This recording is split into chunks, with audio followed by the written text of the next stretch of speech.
안녕하세요. 이제 드디어 마지막 9번째 시간입니다.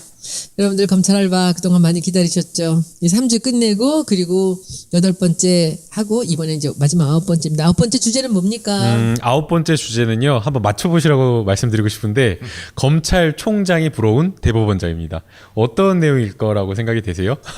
우리 지금까지 공부한 바에 의하면 검찰은 위계 질서가 확실하게 잡혀 있어서 그야말로 제왕적인 그런 이제 자리를 차지하고 있었지 않습니까? 네네. 그랬는데 실제로 판사 되기가 더 어렵다고 처음엔 그러지만 뭐 대법원장이 뭐 그 정도의 그 권력을 갖겠습니까? 밑에 와서 아부하는 사람들도 적을 것이고. 정답입니다. 예. 우리 공부가 됐잖아 그동안. 네, 사실은 이제 그 법원이라고 하는 조직을 보게 되면 사실은 독립된 그 판사들에 의해서 사건이 이제 선고가 되는데 우리 헌법에서는 사실은 뭐 사법부의 독립을 지켜줘야 된다라고 이야기를 하면서 삼권 분립이 정해져 있거든요. 사실은 이 어떻게 보면 법원의 독립이라고 하는 것은 단순하게 그냥 삼권 분립이 되어 있다라는 것만으로 법원의 독립이 지켜지는 것이 아니라 더 나아가서 법원 내에서 판결을 선고하는 판사들이 본인의 직무, 재판 과정을 독립적으로 할 수 있는 것까지가 보장이 되어야지 사실은 사법부의 독립이 이루어졌다고 할 수가 있는 거거든요. 그런데 그 양승태 대법원장 같은 경우에 거의 이게 그 양승태 대법원장이 거의 뭐 주도했다라고 봐야 될 것 같은데요. 법원을 망가뜨린 장본인 정도? 이 양승태 대법원장이 검찰총장을 너무 부러워한 나머지 이 본인의 그 친위 조직이라고 할 수 있는 법원 행정처를 동원을 해서 이 판사들의 사실상 그 사상이라든지 그리고 판사들이 지금까지 선고했던 중요 사건에 대한 결과라든지 그리고 판사들이 어떤 학회 활동이나 연구 활동을 참여하는지 이런 동향들을 파악했다라는 그런 내용이 지금 제보가 돼서 이제 판사 소위 말하는 판사 블랙리스트 사건인데요. 그 부분을 저희가 오늘 이야기를 하려고 합니다. 네.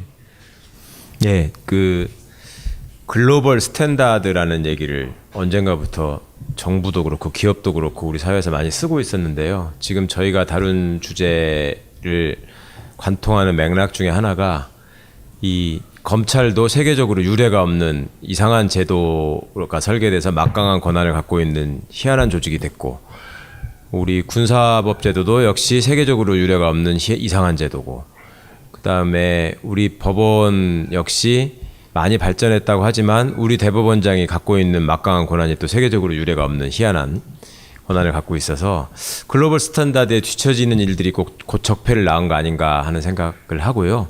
지금 김 변호사님 잘 정리해 주셨지만 최근 검찰 개혁의 문제가 너무 이제 그 국민적 관심사가 되고 화두가 되다 보니까 상대적으로 지금 대법원 사법 개혁의 문제가 지금 묻혀 있습니다. 그런데 대법원에서 최근 벌어지고 있는 일들은 검찰 못지않게 너무나 심각합니다.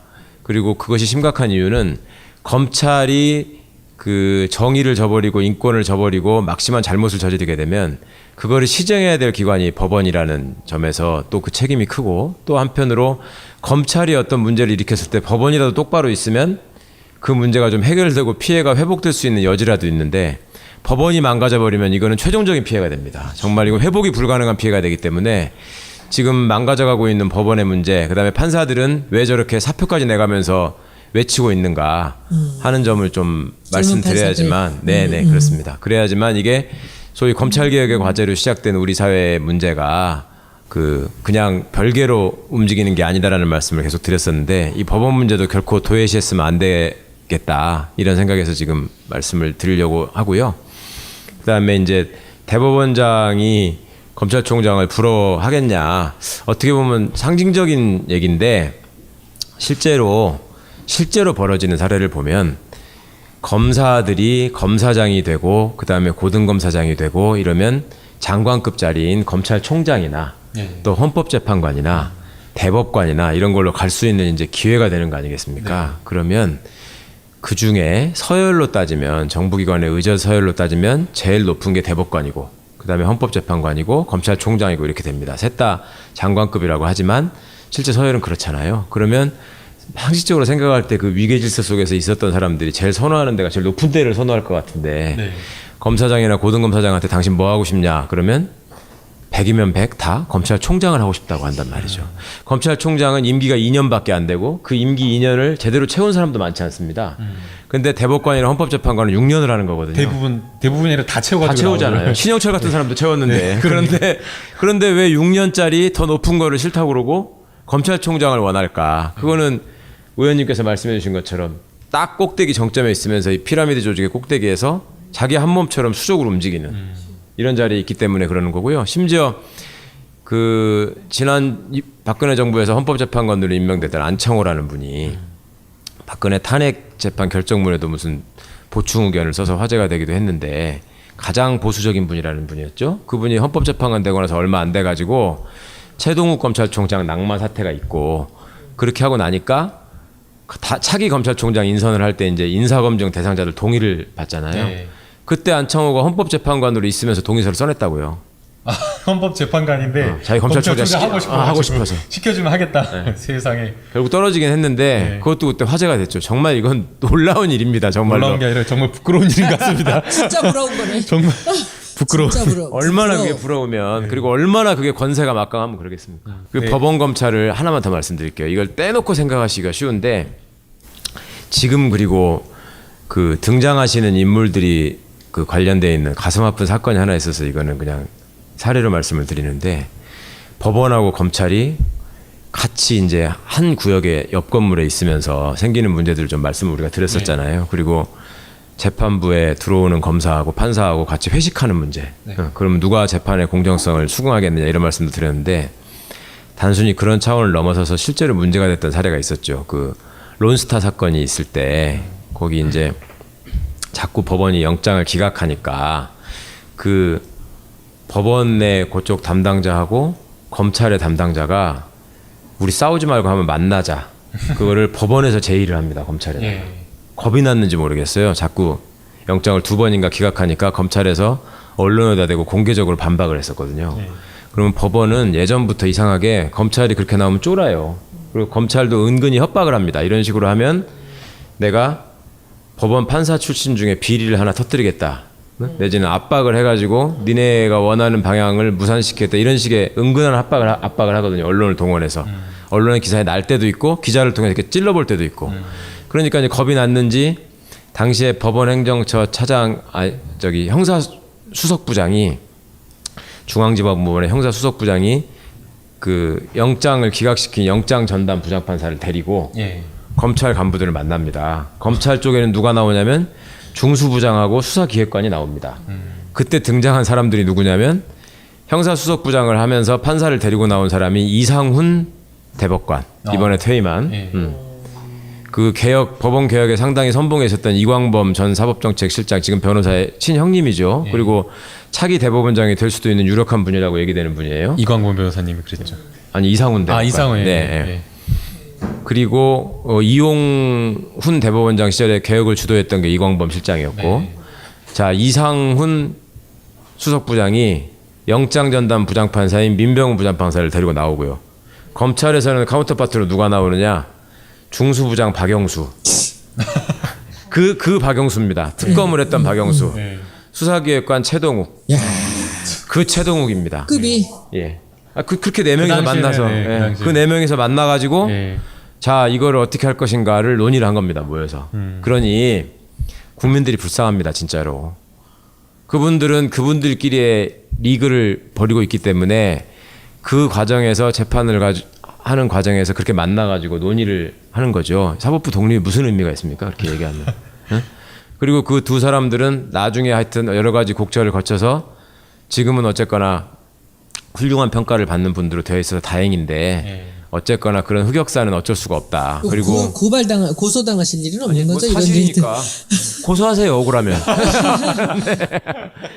그런데 그런 일들이 그래서 이 검찰만 바로 세워가지고는 제대로 정리되지 않는다라는 생각을 하게 된 거죠. 그리고 이제 지금 대법원장 시절에 벌어진 일들은 정말 판사들이 저한테 제보해준 문자가 지금 여기 있어가지고 제가 오늘은 일부러 이걸 이렇게 놓고 있는데 정말 기가 막힌 일들이 많습니다. 하나씩 말씀을 드리겠습니다. 우선 블랙리스트 사태부터 좀 잠깐 정리해 주시면. 네, 일단은 그 사실은 저희가 블랙리스트 사태가 그 최순실 국정농단 사태와 비슷한 시기에 사실은 맞물려서 터졌었어요. 문화부만 아니라 네, 문화계 뭐 문화부 블랙리스트뿐만 아니라 그래서 사실은 저도 이제 방송을 그 당시에 계속 했기 때문에 뭐 이슈나 이런 것들을 놓치지 않고 보고 있었는데 전혀 저도 몰랐어요.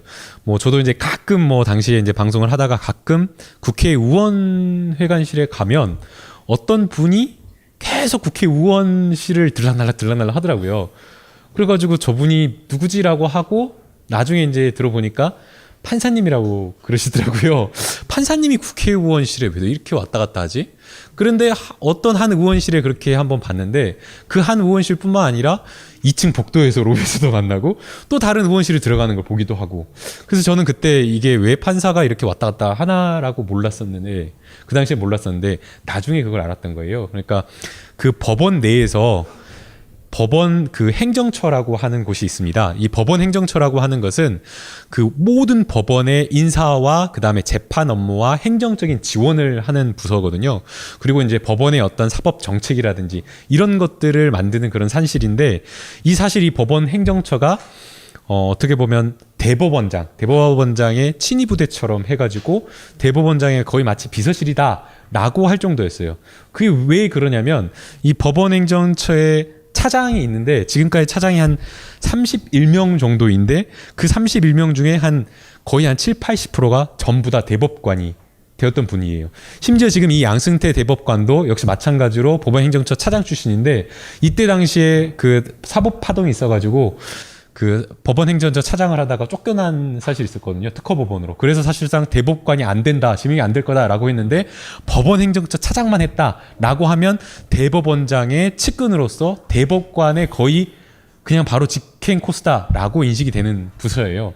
그래서 이 법원행정처에서 판사들의 여러 가지 뭐 판결과 관련된 결과 그러니까 뭐 그냥 일반 형사사건이나 뭐 일반 민사사건 말고 매우 뭐 정치적으로 민감한 사건이라든지 아니면 뭐 주요 인사에 대한 뭐 삼성의 뭐 전영직 임원이라든지 아니면 뭐 비리 사건이라든지 이런 것과 관련된 판결 선고 결과 그리고 이 판사가 평소에 어떤 뭐 인터뷰를 하는 경우는 없지만 뭐 지인들을 만나서 어떤 이야기들을 하고 다니는지 그리고 더 나아가서 또 사실은 판사들이 공부를 많이 해야 되는 직종이기 때문에 어떤 연구회에 가입하는지 여부는 뭐 크게 중요한 게 아닌데 이것을 법원행정처에서 파악을 해가지고 연구회에 왜 가입을 했냐든지 아니면 중복해서 가입하는 것을 막는다든지 이런 식의 블랙리스트를 작성했다라는 게 문제 제기였어요. 그래서 이제 대법원에서 이제 판사들이 사실은 이게 검찰과는 조금 차원이 달랐던 게 검찰 같은 경우에는 안에 검찰의 어떤 내부나 이런 문제를 검찰 내부 조직에서 이것을 문제 제기를 하지 못했었는데 다행히 법원 같은 경우에는 법관 전체 회의를 통해서 이 문제를 줄기차게 요구를 해가지고 양승태 대법원장이 이 문제를 사실 조사하기에 이르렀습니다. 그런데 조사 결과는 블랙리스트가 있었는지는 모르겠다. 그냥 그런 정도의 파악을 하는 것 정도에 그쳤지 그런 문건이 존재하는지도 모르겠다라고 하고 조사를 그냥 끝내버렸고 향후에 뭐 전체 법관회의에서 이야기하는 것들을 받아들이기 위해서 법관회의를 상설화하는 정도는 생각을 해보겠다. 그리고 그 당시에 그 일을 했던 그 사람을 다른 보직으로 발령하는 것에 그쳐버린 거예요. 그래서 이제 사실은 뭐 아까 이제 부장판사가 인천 부장판사가 그 사표를 썼다라고 했는데 이게 우리나라 역사상 딱 두 번째입니다. 2003년도에 박시환 그 당시 이제 부장판사인데 그때 이제 부장판사가 대법원에 문제가 있다라고 해서 그때 사표를 썼고요. 역사 이래로 지금 두 번째를 쓴 상황이거든요. 그래서 이제 문제를 제기한 이유 자체가 바로 그 추가 조사를 해야 된다. 조사를 해야 되는데 이 판사 블랙리스트와 관련된 조사를 해야 되는데 그 판사의 PC 그러니까 작성된 문건을 확인하지도 않고 어떻게 조사가 끝났다라고 할 수 있겠느냐라고 해가지고 아직까지도 이 문제가 해결되지 않고 종결되지 않은 미안한 상태로 지금 있는 상황입니다. 드릴 말씀이 하여튼 굉장히 지금 제가 순서를 들으면서 정리를 할 정도로 많은데 첫 번째로 말씀을 드리고 싶은 건 법원 행정처에 관한 말씀을 하셨잖아요. 아까 제가 세계적으로 우리나라가 특이한 또 대법원장의 권한이 있다라고 말씀을 드렸는데 법원 행정처는 학교로 치자면 서무과예요. 요새는 행정실이라고 하는. 그런데 유능한 선생님들이 제일 가고 싶어 하는 데가 교육청 장학사가 되려고 하는 게 아니라 서무과장을 하고 싶어 하는 거예요, 말하자면. 지금 판사들은 소위 승진을 하고 출세를 하려면 지름길로 법원 행정처를 가야 됩니다. 그런데 법원 행정처 차장이 아까 이제 대법관으로 가는 지름길이다라고 말씀을 해주셨는데, 우리나라가 갖고 있는 희한한 제도가요, 대법관들을 대법원장이 추천하게 돼 있습니다. 그래서 사실상 대법원장이 임명을 하는 것인데, 이런 제도가 우리나라밖에 없고요. 그 다음에 법원 행정처가 이렇게 막강한 권한을 가지면서 대법원장의 수족이 돼가지고 움직이는 나라가 일본하고 한국밖에 없습니다. 그 우리나라 법원 행정처가 일본 제도를 본따서 그런데, 일본에서 세기 히로신가 하는 분이 동경대 법대를 나온 판사인데 일본의 법원 행정처장을 했던 사람이거든요. 그분이 나와가지고 절망의 재판소라는 책을 썼어요, 최근에. 그걸 보면은 일본 법원과 행정사무처라고 그러는데, 거기는 재판소 사무처가 갖고 있는 문제가 우리나라 대법원과 행정처가 갖고 있는 문제가 너무나 똑같아요. 법원을 관료화시키고 한 줄로 세우려고 하는. 우리나라의 대법관이 전부 13명이 있습니다. 대법관이 13명이 있는데, 거기다가 전원 합의체 판결을 하게 되면 대법원장까지 그 판결에 재판에 참여하니까 그럼 14명이 되잖아요. 그러면 14명이 되면 짝수기 때문에 동수로 되면은 이게 해결이 안 되잖아. 그러니까 홀수가 돼야 되는데, 왜 대법관이 13명이 있냐면 그 중에 한 사람은 법원 행정처장을 합니다. 그래서 그거는 재판에 참여하지 않고 행정 업무를 하게 돼 있는데, 최근에 이제 김소영 대법관이라는 여자분이 이제 행정처장으로 지명이 됐는데, 우리 지금 양승태 대법원장이 취임한 이후부터 여러 가지 문제들이 지금 생기고 있고, 요즘 이제 어떻게 보면 문제의 절정에 이르렀는데요.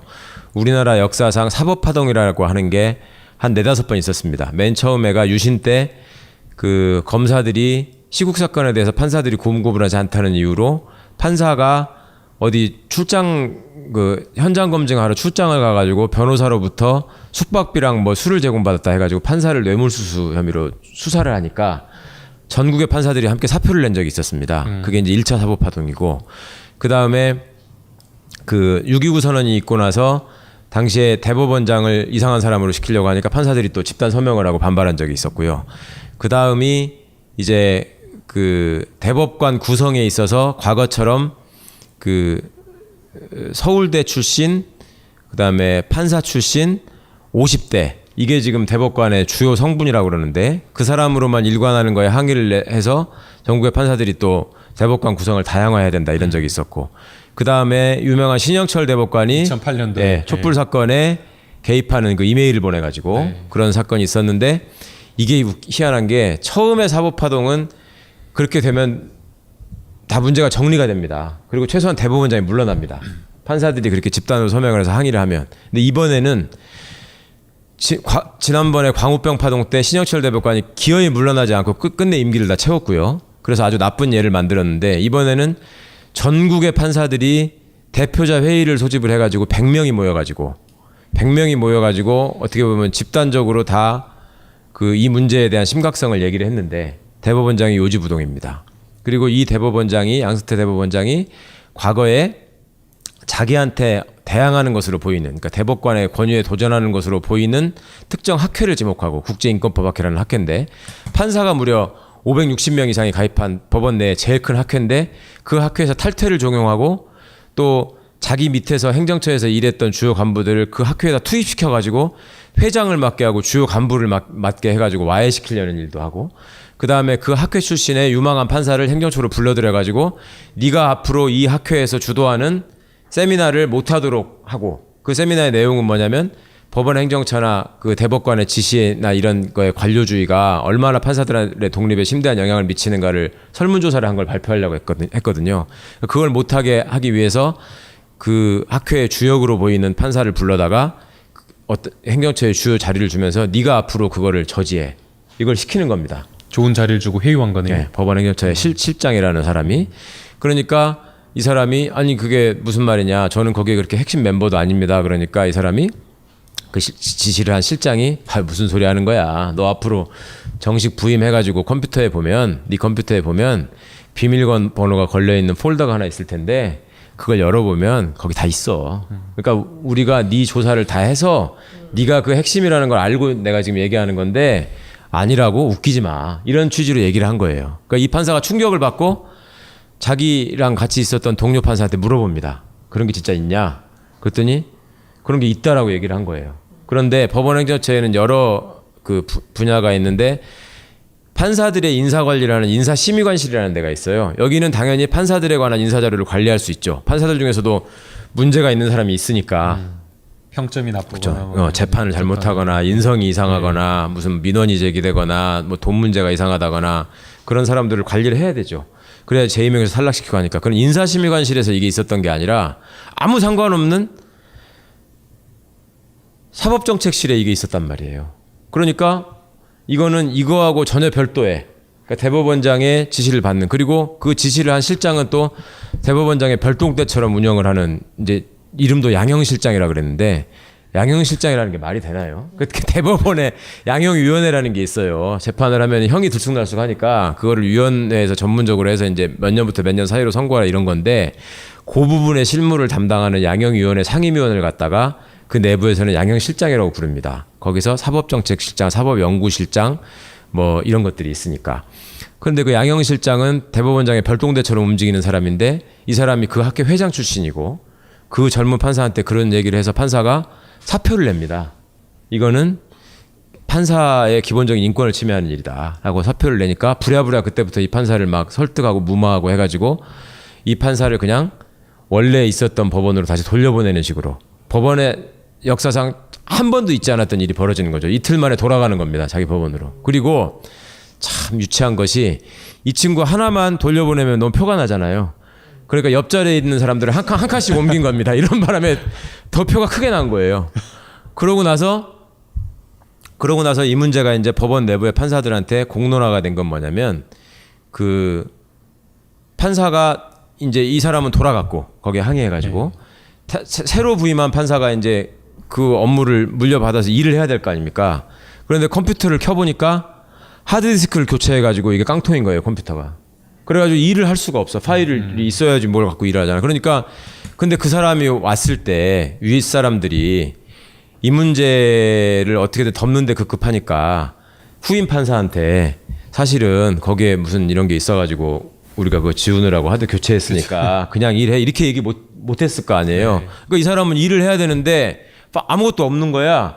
그러니까 이 또 순진하고 성실한 친구가 USB를 들고 전에 그 자리에 있었던 사람들을 찾아다니면서, 아니 와보니까 컴퓨터가 깡통이에요. 그럼 하나씩만 복사해 주세요 이러면서 파일을 복사하고 다닌 거야.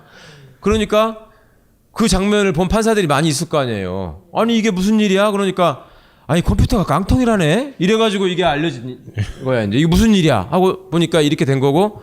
그런데 이제 그거를 법원행정처는 계속 미봉책을 일관한 거죠. 그런 일 없다. 그 판사가 일신상의 사유로 원해서 그냥 돌아갔을 뿐이다. 심지어는 그 판사를 거짓말쟁이로 몰려는 시도도 있었고. 별거 다 했겠지. 예.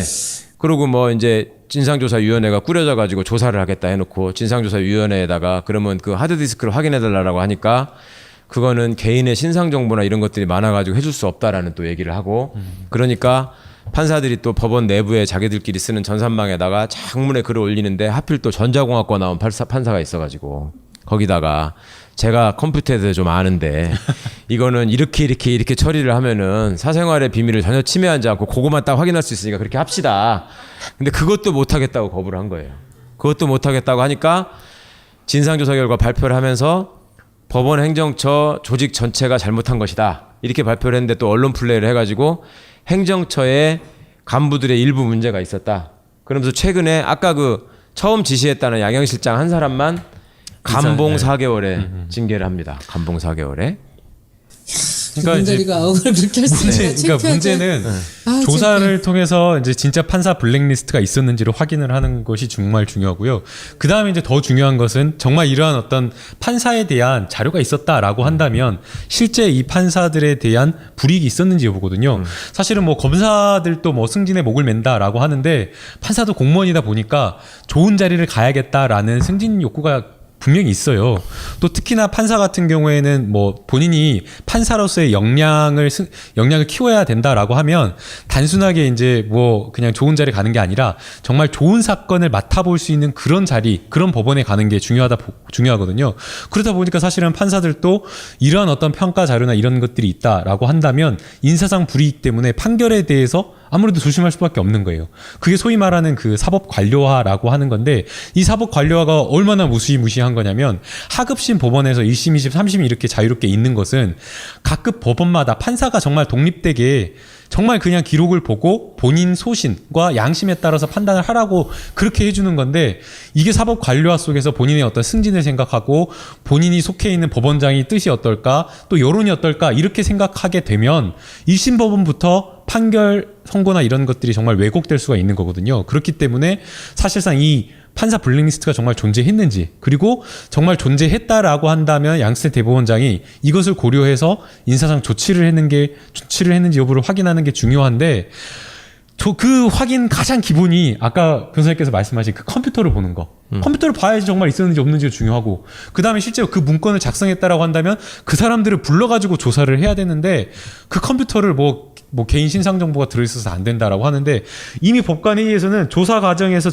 확보된 뭐 전자 증거들이 외부로 유출되지 않는 거를 첫 번째 원칙으로 하고 그 다음에 뭐 행정처가 요구하는 모든 수단과 조치를 다 같이 동원해서 조사에 임하겠다라고 해서 그런 뭐 우려나 이런 것들을 다 불식시켰거든요. 그런데도 컴퓨터를 못 들여다보게 하고 조사나 이런 것들을 부실하게 해서 결국에는 이 블랙리스트가 있었는지 없었는지도 또 지금 모호하게 만들어버린 상황이니까 정말 답답한 거죠. 지금 꼬리 자르기를 하고 대충 모면하려고 하는데 이게 쉽지 않을 거고요. 지금 판사들은 절규하고 있습니다. 지금 시민들의 관심을 조금 못 받고 있는 측면이 있긴 한데 간단히 말해서 이렇게 얘기하는 겁니다. 우리가 지금 박근혜 국정농단 사태와 관련해서 블랙리스트와 관련한 김기춘, 조윤선 이런 사람들의 유무죄 여부를 판단하는 판사들이다. 근데 우리 스스로 블랙리스트를 만들어서 그 문제가 제대로 규명되지 않은 상황에서 누가 누구를 지금 재판할 수 있느냐라는 얘기를 하거든요. 그리고 실제로 판사들이 이런 존재에 대해서 위축되고 있다는 게 참 국민들 입장에서 슬픈 일인데 과거와 달리 지금 판사들이 완전히 직업인 생활이 돼버렸습니다. 일단 변호사를 해서 먹고 살기가 쉽지 않다라는 거에 대한 두려움이 크고요. 그 다음에 두 번째로는 저도 참 믿고 싶지 않은 일인데 양승태 대법원장 시절에 우리 저 서기호 전 의원, 서기호 판사를 재임용 탈락을 시켰죠. 예. 이것이 의외로 법원 내에 상당한 공포심을 주고 있습니다. 그러니까 그 전에 법원이 재임용을 탈락시키는 건 뭐였냐면 판사와 검사의 차이점이 검사는 정년이 있습니다. 그래서 60세, 63세, 뭐 65세 이런 식의 정년이 있어가지고 그 나이까지 다 할 수 있거든요. 그런데 법관은 판사는 10년 만에 한 번씩 재임용 심사를 받게 돼 있습니다. 그래서 이 사람들 개인적으로 차이 나는 건 뭐가 있냐면 정년이 보장돼 있기 때문에 검사가 중간에 퇴직을 하면은 20년 이상 되면은 명예퇴직을 하면서 그 정년까지 남은 기간에 관한 돈을 명예퇴직금을 더 많이 받잖아요. 그렇게 하는데 판사는 그게 없는 거예요. 10년씩 잘라지기 때문에. 그러니까 그걸 나도 검사처럼 더 달라고 소송했다가 진 사람도 있고 그런데 하여튼 10년마다 재임용이 되게 돼 있는데 그 전까지는 법원이 관행적으로 어떻게 했냐면 문제가 있는 판사들이 있을 거 아니에요. 예. 뭐 여러 문제를 일으키는 사람들이 있으면 그런 사람들을 10년 재임용 상황이 됐을 때 행정처에서 전화를 합니다. 미리. 예. 이번에 재임용 들어가는데 사표를 내지 않으면 탈락시키겠다. 아, 진짜요? 그래서 예, 그러면 사표를 내고 나갑니다. 그럼 외부에서 볼 때는 이 사람이 탈락된 건지 사표 낸 건지 표가 안 나게. 예, 그래서 법원에서 볼 때는 판사들이 마치 결함이 없는 깨끗한 사람인 것처럼 홍보하는 효과도 있고 당사자의 명예를 지켜주는 효과도 있고 이런 게 있습니다. 그러니까 매 기수가 되면 10년차, 20년차가 되면은 소위 법원 내에서 바른 소리를 했던 사람들은 떱니다, 진짜로. 그리고 자기를 이상한 자리로 보내지 않을까 떨고요. 그런 일들이 양승태 대법원장 이후에 아주 심각하게 벌어지고 있습니다. 그러니까 이거는 이렇게 해가지고 그냥 아유 판사들 저 쪼잔한 놈들 뭐 먹고 살 게 뭐가 그렇게 힘들다고 이런 생각으로 지금 끝나는 일이 아니고 그 판사 개인의 독립성에 영향을 미쳐가지고 재판을 왜곡시킨다는 문제가 있는 거죠. 말도 안 되네. 몰랐던 사실이네요. 그렇습니다. 그래서 정말 이거는 다 알고 보면 끔찍한 일이 너무 많은데 이게 있어요. 그 우리나라에서 공공기관, 그러니까 국가기관에 종사하는 사람들을 서열이 제일 높은 사람부터 제일 낮은 사람까지 한 줄로 서라. 한 줄로 서라. 네. 절대 두 명이 겹쳐서 서도 안 돼. 네. 한 줄로 서라 쭉. 그러면 한 줄로 딱 쓸 수 있는 조직이 두 개가 있습니다. 군대하고 검찰. 네, 그러실 것 같아요. 다들 그렇게 얘기해요. 군대하고 검찰. 근데 군대하고 법원입니다. 아, 진짜요? 의외로. 예. 군대는 당연히 합참의장이 1등으로 돼가지고 쭉 쓰고 예. 근데 여기서 가슴 아픈 일은 제가 시민강연 같은 걸 하면서 네. 한 줄로 쓰라 그러면 군대에서 맨 앞에 누가 쓸 것 같습니까? 그러면 시민들이 상당수가 예. 국방부 장관이 맨 앞에 쓴다고 예. 말씀을 하세요. 예. 왜냐하면 국방부 장관을 군인으로 임명하면 안 된다는 거는 헌법에 나오는 얘기거든요. 근데 우리는 국방부 장관을 군인 출신으로 임명하는 걸 당연하게 생각하기 때문에 제가 첫 시간쯤에 말씀드렸잖아요. 네, 맞아요. 왜 맞아요. 법무부 장관은 검사만 하는 거라고 생각하느냐. 왜 국방부 장관은 군인만 하는 거라고 생각하느냐. 그건 그런 게 아니다. 원래 문민 통제를 하는 자리다. 네. 그런데 국민들은 국방부 장관을 군인이라고 인식해버리는 거예요. 하도 그런 것만 보니까. 그런데 합참부장부터 한 줄로 씁니다. 군대에서 계급이 같다고 그래도 누가 빨리 입대했느냐에 따라 서열이 갈리고 같은 날 입대를 했다고 그래도 군번에 따라서 서열이 갈려서 한 줄로 쓰거든요. 네. 판사는 처음 임관한 성적 순서대로 쭉 쓰고요. 그 다음에 그 순서가 계속 유지가 되고요. 그 다음에 고등법원 부장판사 때 한 번 이게 섞이는데 그거는 먼저 된 사람 순서대로 되고요. 그때부터는 과거에는 기수대로 또 기수별 성적대로 서열이 매겨졌는데 지금은 나이 순으로 그게 좀 바뀌긴 했습니다. 그런 사회가 잘 없거든요. 그렇죠. 우리 사회생활 해보면. 또 고등법원 부장판사하고 대법관도 또 발탁된 순서대로 서열이 매겨지고요. 정말 웃기는 일이 많이 있는데 그래서 판사들이 저지르는 진짜 희한한 일은 재판부가 3명으로 구성되는 경우가 많잖아요. 그러면 세 사람이 앉아있을 때 가운데 있는 사람이 부장판사고 부장판사의 오른쪽에 있는 사람이 그 재판부의 넘버 2 우배석 판사, 좌배석 판사가 왼쪽에 앉은 사람이 말석 판사입니다. 그러면 이 세 사람의 역할은 점심 때 밥 먹으러 조금 멀리 간다 그러면은 이 말석 판사가 운전하는 사람, 그 다음에 이 우배석 판사는 돈 내는 사람, 재판장은 먹는 사람입니다. 걸어갈 때 삼각편 예, 들고. 제가 말씀드렸던 그 삼각형으로 다니면서, 그러니까 항상 이제 재판장이 가운데 쓰고 삼각형으로 다니고 한 줄로 서야 되면은 항상 가운데 있던 재판장이 맨 앞으로 나서고 이게 다만 여기서 끝나는 일이 아니고 우리 양승태 대법원장이 취임한 이후에 2가지 희한한 일이 벌어지는데 하나는 양승태 씨가 등산을 좋아하는 걸로 유명합니다. 그래서 대법원장으로 지명되는 순간에도 외국에 가서 등산을 하고 있었거든요. 등산 매니아인데 이분이 전국 법원의 판사들을 격려한다고 간담회를 한다고 법원에 내려가서 주말에 등산을 합니다. 등산을 하면 일단 대법원장이 내려오셨으니까 쫙 모일 거 아니에요. 주말에 쉬지도 못하고. 그러면 등산을 하고서 산으로 올라가는데 한 줄로 쫙 서서 올라가는 거예요. 순서대로. 그런 진풍경이 벌어지고 한 군데 갔는데 2번째 가니까 이제 누구 이제 직원 중에 한 분이 올라가서 좀 시원하게 먹으라고 오이나 사과 같은 걸 싸올 수 있잖아요. 네. 그걸 내놓고 이제 하니까 아 여기 올라와서 이걸 먹으니까 너무 맛있다. 응? 산에 올라서 먹으면 또 맛있잖아요. 이렇게 얘기를 하니까 다음 법원에 갈 때는 이게 소문이 나가지고 이제 막걸리를 가져오고 알아서 컵라면을 가져오고 이게 이제 품목이 늘어나는 거예요. 다음 법원에 가니까 뭔가 이제 차별화하는 충성 경쟁이 이제 시작된 겁니다. 다음 법원에 가니까 이제는 이제 이 양반이 왔다가 복귀한 다음에 게시판에다가 글을 쓰는 거예요. 이번에 대법원장님께서 오셔서 그 인자하고 온화한 성품과 탁월한 실력을 보여주셔서 너무나 감동적 이런 용비어천가를 이제 게시판에다가 올리니까 처음에 한 5줄로 올리니까 그 다음부터 가면은 메뉴가 늘어나고 게시판을 올리는 게 이렇게 늘어나고 사람 숫자가 이렇게 늘어나고 막 이런 일이 생겼어요. 그래가지고 내부적으로도 이게 우리가 이래서 될 일이냐 이런 짓들을 하고 있었는데, 그러니까 모든 거를 다 대법원장한테 인사권이 집중돼 있기 때문에 지금 생기는 일입니다. 대법관도 대법원장이 지명하고 세계적으로 유일하게. 이게 대법관을 대법원장이 왜 지명하지 못하게 하냐면 이 사람들이 동등하게 서로 자기 의견을 개진해야지 공정한 판결이 나올 수 있잖아요. 최종심에서. 그래서 그러는 건데 우리나라는 대법원장이 그렇게 하게 돼 있고, 그다음에 모든 판사와 직원들에 대한 인사권을 다 갖고 있고, 대법원장이 여기저기 추천하는 자리가 또 많습니다. 그래서 누가 헤아려 봤는데 대법원장이 한 손에 쥐고 있는 인사권이 뭐 18,000 몇 개인가 그렇다고. 아, 진짜요? 예. 혼자서 다 할 수 있습니다. 그걸. 그러니까 이렇게 막강한 권한을 가지고 있는 사람이 격려한다면서 돌아다니니까 당연히 용비어천가를 부르는 거예요. 양비어천가. 예. 그러니까 요것도 이제 부족했는지 2012년, 14년, 16년에 이건 정말 외부에 안 알려진 일인데 한마음 체육대회라는 걸 만들어 가지고요. 서울로 올라와서 전국의 법원 관련자들이 올라와서 체육대회를 합니다. 축구대회도 하고. 근데 한마음 체육대회를 하는데 거기 서로 앉아가지고 이제 그 노래 가사를 바꿔가지고 대법원장을 찬양하는 노래 경연대회. 거기 앉아가지고 응원가인 것처럼 하면서 대법원장이 거기 천막에 한 바퀴 돌 거 아니에요. 의원님들 무슨 구회 행사 있으면 돌듯이 돌면 거기 갈 때마다 이제 판사들이 거기서 노래를 부르는 거예요. 대법원장 찬양한 노래를. 그렇지 마. 이거 너무 판사가 너무 불쌍해지는 것 같아요. 노래를 부르고 그 대법원장이 돌아다니면 이제 대법관이 옆에서 또 바구니를 들고 또 따라다니는 거예요. 이 사람 따까리 하느라고. 대법관이 그러니까 돌아다니고 그 다음에 또 어느 해인가에 딱 이제 저기 대법원장 대법관이 도착하니까 갑자기 상자를 확 열어가지고 비둘기가 쫙 날아가는. 퍼포먼스 사실이야 이게 사실이야 이게. 네. 아이고. 저도 판사들이 얘기해줘서 안 거예요.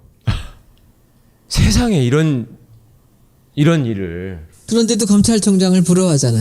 아니 그러니까 검찰총장이 부러워서 벌어진 일이라는 거죠. 그러니까 대법관이 자 아까 대법원장이 아까 앞에 말씀드리기를 제가 한 줄로 쓰는 조직이라고 했는데 이게 단점만 있는 건 아닙니다. 그만큼 서열의식 때문에 짓눌려 있다는 얘기도 되지만 예. 한편으로는 인사권을 가지고 이 사람들을 농단할 수 있는 여지가 줄어드는 거예요. 왜냐하면 공무원이 항상 윗사람의 부당한 지시를 받고 거기에 굴종하면서 영혼 없는 자로 타락해가는 이유는 인사 때문에 그렇잖아. 다음 보직을 잘 받고 싶고 좋은 자리에 가서 다음에 승진하고 싶기 때문에 그런 거잖아요. 근데 판사는 한 줄로 서 있기 때문에 다음에 지가 어디 갈 걸로 알아요.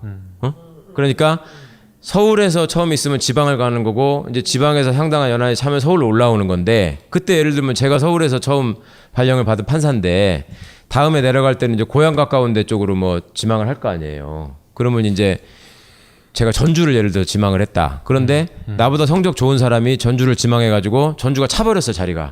그러면 나는 전주는 못 가고 어디 저기 군산이나 아니면 좀 더 멀리 뭐 광주나 뭐 이렇게 갈 수 있겠구나 이렇게 생각을 한단 말이야. 대충 그렇게 돼요. 그래서 어떻게 보면 눈치를 보지 않고 소신껏 재판할 수 있는 역할을 하기도 했는데 양승태 대법원장이 이걸 흐트러 버립니다. 첫 번째 그걸 흐트러 버리고 그 다음에 두 번째는 뭐냐면 계속 문제가 됐던 게 승진제도예요. 판사가 법상으로는 우리나라의 법관이 대법원장, 대법관, 판사 이렇게만 해서 재판을 하는 것처럼 돼 있는데 실제로 검사장이라는 직급이 법에 없음에도 검사들이 검사장이라고 하면서 차를 타고 다니듯이 법원의 고등법원 부장판사도 법적으로는 없는 직급인데 그렇게 하잖아요. 운용을 하잖아요. 그러니까 고등법원 부장판사 승진제도를 없애겠다고 이용훈 대법원장 때 약속을 합니다. 그래가지고 한 번 고등법원에 간 판사는 고등법원에서만 돌고 지방법원에서 간 사람은 지방법원만 돌고 그래서 거기서 지방법원장을 하고 또 고등법원장을 하고 대법관이 되고 이런 시스템으로 돼서 그게 좀 돌아가고 있었는데 이게 이렇게 되다 보니까 고등법원에 한번 지원을 해서 간 판사는 8년에서 10년 정도를 그 고등법원에만 있는 거예요. 그러면 이거는 윗사람이 볼 때는 무슨 의미가 있냐면 내가 무슨 말을 해도 얘는 안 듣는 거야. 왜냐하면 자기는 그 자리에 계속 있을 거기 때문에 말을 들을 이유가 없어요. 그러니까 이게 싫은 거야. 그러니까 이 사람은 이걸 서서히 폐지합니다. 약화시키고 그 다음에 승진제도를 없애겠다고 해서 약속까지 했는데 그거를 슬그머니 그냥 계속 하겠다라고 해서 유지를 합니다. 그래서 유지를 하면서 또 하나 뭐가 있었냐면 고등법원 부장판사로 과거에는 승진할 기수가 됐는데 자기 동기들이 다 승진을 못할 거 아니에요. 그럼 일부만 승진을 하면은 나머지 사람들이 옷을 벗고 쫙 나가는 관행이 있었거든요. 검찰도 그렇게 하듯이. 그런데 이거를 법관들이 그렇게 하는 걸 없애겠다고 하면서 고등법원 부장판사가 한 기수에 승진하는 거를 그전에는 1년에 한 번 하면 끝났는데 이걸 3번으로 나눕니다. 그러면 한 번 했을 때 떨어진 사람도 두 번 기대하게. 두 번 기대해야 되잖아요. 그러면 당연히 충성을 하게 되잖아요. 여기다가. 요걸 노리는 거죠. 요런 제도를 만들었고. 그러니까 그리고 판사들을 그 시험 성적 가지고 한 줄로 줄 세우는 게 문제다라는 비판을 받으니까 그러면 대안으로 근무 평정을 하겠다 해가지고 판사들이 이제 근무 평정을 합니다. 근무 평정을 해서 판사들이 초기에는 뭐 그렇게 해서 이걸 보완하면 좋겠다 해서 받아들였는데 그거를 악용해가지고 서교를 날려버린 거잖아요. 예. 그렇게 하고 나니까 이제 본격적으로 떠는 거예요. 내 평정에 관심을 갖게 되고. 그러니까 자발적으로 모여가지고 박수 치면서 용비어천가를 부르고 비둘기를 날리고 김치를 싸우는 겁니다. 그러니까 이런 짓거리가 벌어지니까 판사들 내부에서도 언제까지 이래야 되는 거냐. 이렇게 얘기를 하고 자괴감에 빠지고 그러다가 보니 판사들끼리 그 전에 이제 자연스럽게 공부하던 모임에서 야, 이 문제를 좀 우리가 논의를 해봐야 되지 않겠냐. 그래서 자연스럽게 그 국제인권법학회라는 법원 내 최대 학회가 설문조사를 하게 된 거예요. 행정처의 그런 지침이나 그런 어떤 평정이나 이런 것들이 당신의 재판에 어떤 영향을 미친다고 생각하느냐. 그러니까 나중에 결국 우여곡절 끝에 조사 결과가 발표됐는데 거의 80~90%가 나는 다 신경이 쓰인다, 눈치를 본다 이렇게 답변을 했잖아요. 그러니까 이거를 미리 안 거야. 대법원과 행정처가. 그러니까 이게 발표가 되면 대법원장한테 타격이 될 거 아닙니까? 그러니까 이걸 막아야 되는 거죠. 그러니까 판사 하나를 불러가지고 네가 막아 했다가 이 친구가 이거 인권 침해다 이렇게 하니까 아유 야, 그냥 잘못했어 그냥 돌아가 이렇게 해놓고 이게 이제 문제가 불거지니까 블랙리스트 파동으로 지금 이게 된 거고 그러니까 절대 그런 일 없다고 하면서 그러면 그런 일이 없다고 얘기하려면 없다고 확실히 입증을 하면 될 거 아니냐 우리가 그렇죠. 같이 예, 그러니까 너무 간단한 일이잖아요. 그냥 하드디스크 보자. 지금 죽어도 못 보겠다는 거예요. 그거를 죽어도 못 보겠다는 것이고 과거에 김영한 민정수석의 그 비망록에 업무수첩에 그 김기춘 씨가 지시해가지고 문제 판사 이름도 나오고 뭐 그거를 이렇게 조치해야 된다는 얘기가 나오고 실제로 판사들이 징계를 받았지 않습니까? 그때 김동진 부장판사라는 판사가 대법원에서 이제 국정원 그 댓글 사건에 관해서 무죄가 나니까 이게 말이 되냐라고 이제 그 게시판에다가 아주 신랄하게 비판을 했다고요. 이게 고등법원 부장판사 승진하고 싶어가지고 정의와 진실을 왜곡했다라는 취지의 글을 올렸거든요. 네. 이 사람을 정직 2개월을 했습니다. 정직 2개월. 엄청난 중징계거든요. 엄청난 중징계를 예. 했죠. 예. 우리 저 이정열 판사도 그 전에 있을 때 부러진 화살 석궁 사건 관련해서 그 지나치게 과장됐다라는 얘기를 하기 위해서 과거에 우리가 재판 합의할 적에 사실은 이 사람한테 유리하게 했었다라는 얘기를 했다는 이유로 거기도 정직 징계를 했잖아요. 예. 자 이번에는 전국의 판사가 대표자를 뽑아서 들고 일어난 지금 일입니다. 과거 같으면 진작에 대법원장이 사표를 10번도 더 내고 그만뒀을 거예요. 근데 왜 안 내? 개기는 거죠.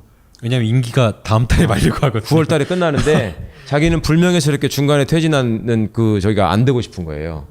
그리고 이 사람이 과거에 자기가 대법관이 될 때 대법원장이 되기 전에 아까 우리 김 변호사님이 법원행정처 차장을 하다가 대법관이 됐다 그랬잖아요. 그때 대법원장이 최종영 대법원장이라는 분인데 그때 대법관 구성에 관련해서 문제가 있었거든요. 너무나 보수적인 사람들만 임명한다는 문제가 제기되니까 그때 이제 마지못해서 이제 조금 이렇게 개혁적인 사람들을 임명했다가 끝끝내 퇴임하는 마지막 날 직전에 양승태 대법관을 임명하고 나가거든요. 그러니까 이 사람이 그런 어떤 그 대법원장이 중간에 퇴진하는 것이 사법사상 몇 번 되지 않는 일이기 때문에 거기에 자기가 이름이 올라가는 게 싫은 거죠. 근데 그 임기 채워봤자 지금 이 사건들이 이게 그대로 끝나지는 않을 거 아니에요. 그럴 텐데 의원님도 모르셨잖아요. 지금 이 정도 심각한 줄은. 그러니까 사람들이 모를 거라고 생각하는 거예요. 그리고 항상 법원은 이럴 때마다 검찰의 그늘에 기댑니다. 사람들이 검찰을 더 미워하고 검찰 개혁 시급하다고 하니까 우리는 거기서 숨어서 로우키로 가면은 이 장마 그러니까 소나기만 벗어나면 된다. 피하면 된다고 생각하는 거예요. 그리고 지금 거의 피했어요. 지금. 이건 거의 굉장히 새로운 사실인 것 네. 같아요. 그러니까 이게 예. 말씀하세요. 그때 그 법원 행정처의 판사가 국회를 그렇게 들락날락했던 이유가 국회의원들한테 잘 봐달라고 했던 그 거예요. 우리 당 국회의원들은 아니죠. 뭐 이제 뭐 여러 당이었던 것 같아요. 섞여 우리 있나? 당뿐만 아니라 여야 가릴 것 없이. 그래서 도대체 왜 저는 이해를 못했어요. 왜 판사가 뭐 판사 블랙리스트 문제가 터졌다고 해서 왜 그거를 국회에 로비를 하지? 알고 보니까 국회에서 이거를 문제화하는 것을 막으려고 했더라고요. 그러니까 뭐 사법부의 법원의 뭐 감사라든가 이런 것들을 국회에서 할 수 있는 권한이 있잖아요. 대법원장은 몇 년이에요, 임기가? 6년. 6년.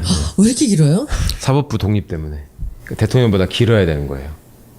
그 안에 들어가게 되면 물론 이제 겹치게 되면서 들어가는데 그러면 대통령이 언제든지 날려버릴 수 있잖아요. 누가 시킨 이명박 대통령이 시킨 거네 그러면? 그렇죠. 네. 근데 이 사람이 지금 하는 일이나 이런 걸로 보면은 이 별로 안에 신망도 없고 사실 그렇게 인격적으로 그렇게 존경받을 만한 사람도 아니라는 아니죠. 얘기잖아요. 그 안에 왕당파들은 어디나 있는 것이고 이제 그 왕당파들이 지금 소수로 몰리기는 했는데 그 사람들 중에 왕인가 이 사람이? 그렇죠. 대장인가? 그러니까 법원 내부에서도 검찰도 소위 정치 검사로 돼가지고 잘 나가는 검사가 있고 네. 그냥 지방을 한직을 떠돌다가 마치는 검사들이 있잖아요. 법원도 마찬가지예요.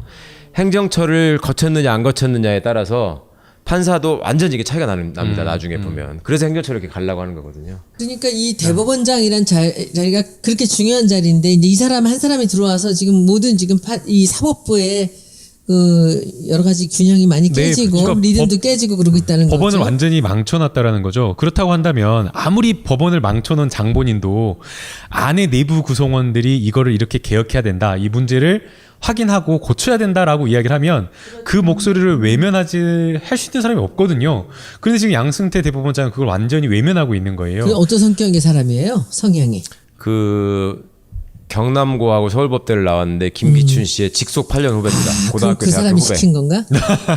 뭐 그랬을 수도 있고 하여튼 뭐 대통령의 선배도 되네. 이명박 대통령 때 그게 됐기 때문에 어쨌거나 예. 보수적이지만 그래도 능력은 있는 사람이다라는 평가를 그분을 대법관으로 임명한 사람들은 하는데 지금 이제 대법원장에 대해서 하는 걸 보니까 과거 이 양반 직전에 대법원장이 이용훈 대법원장이라고 노무현 대통령이 임명한 대법원장이었는데 그분은 존경을 받으셨던 그분은 분인가?